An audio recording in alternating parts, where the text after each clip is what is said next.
Alright guys, so at the end of the last tutorial, what we did is we pretty much connected to a web page and we printed out every single word that we wanted in our program.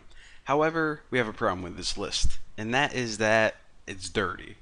And by dirty, I mean it has a bunch of symbols included that we really don't want. For example, check this out. A smiley face, we obviously don't want that. That's not a word. This okay, we obviously don't want those three dots after it or else it's going to mess up our program.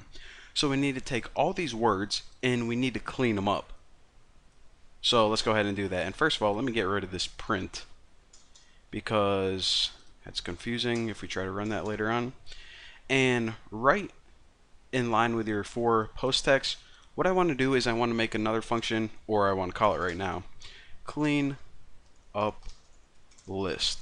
And we're just going to pass it in the list of words we created right here. So basically, once it's done making the entire list of dirty words, we're going to pass it this right here. So of course, now we have to make a function. Hold on, let me adjust my mic.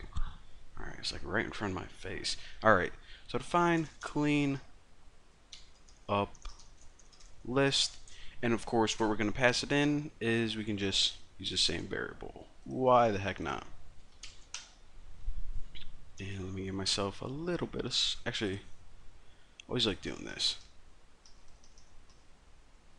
I like to be able to scroll, especially when I'm making tutorials.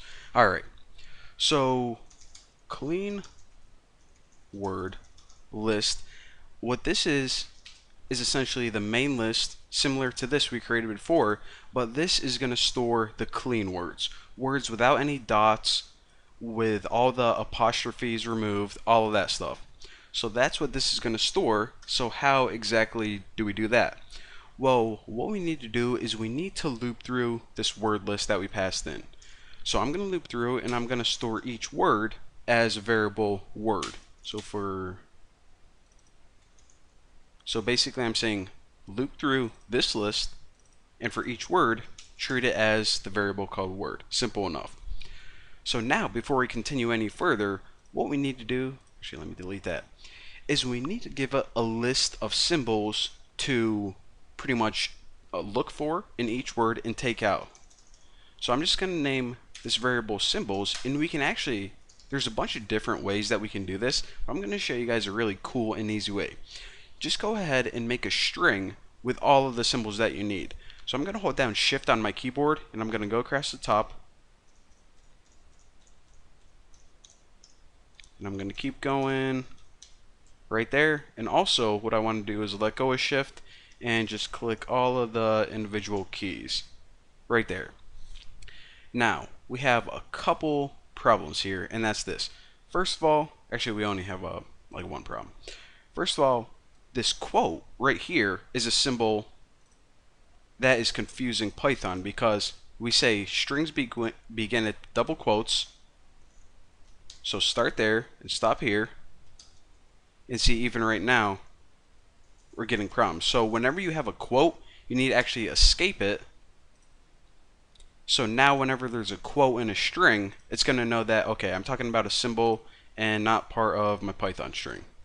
So these are all the symbols, and if we missed any weird ones, then we can always go back and correct it later on. But these are most of the symbols that we want to make sure aren't included in our final results.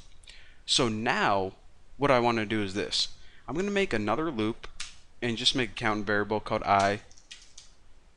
And I'm going to put it in range 0, the length of symbols. So, actually, let me write this and then you guys will understand what it means. Word replace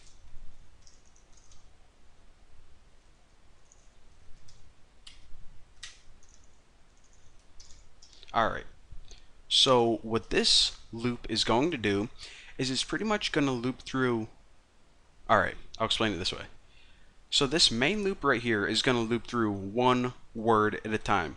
Bucky, Roberts, tuna, fish, ham, bacon. So that's what this is going to do.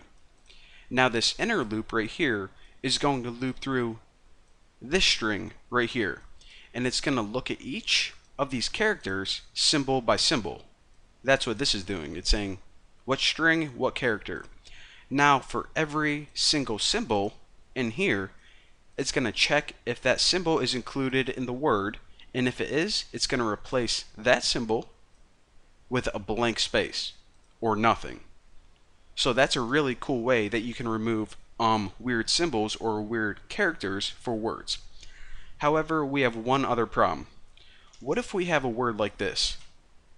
One of those smiley faces. Well, what's going to happen is it's going to remove both of these characters with a blank space, and then we're going to be left with nothing. A word without any characters in it. So what we need to do for that instance is we need to check if the length of your word, holy moly, caps lock, take it easy. So if the length of your word is greater than 0, then and only then I want to add that word to the clean word list. So again, most of the time what's going to happen is it's not going to match any symbols, like if you just have the word tuna ham, and it's not going to make any changes, and it's just going to go on and says, okay, this word does have some letters in it, and add it to the clean word list. However, sometimes you have a weird thing like this, okay, ... So in that case, it's going to go through this and remove all the dots, and then add okay to the clean word list.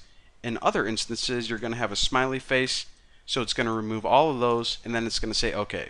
Well, this isn't even a word anymore, so I'm not even going to add it to the main list. So that's all this function is doing right here, and actually we can verify this by printing it out. So print each word, and of course by the time they get here there are nice clean words. So now if you run this, check it out. All of the words now, no smiley faces, no weird apostrophes or dots after it. Nice, beautiful, clean words. So there you go, and in the next tutorial we have one more function to make. It's kind of like the heart of this entire program.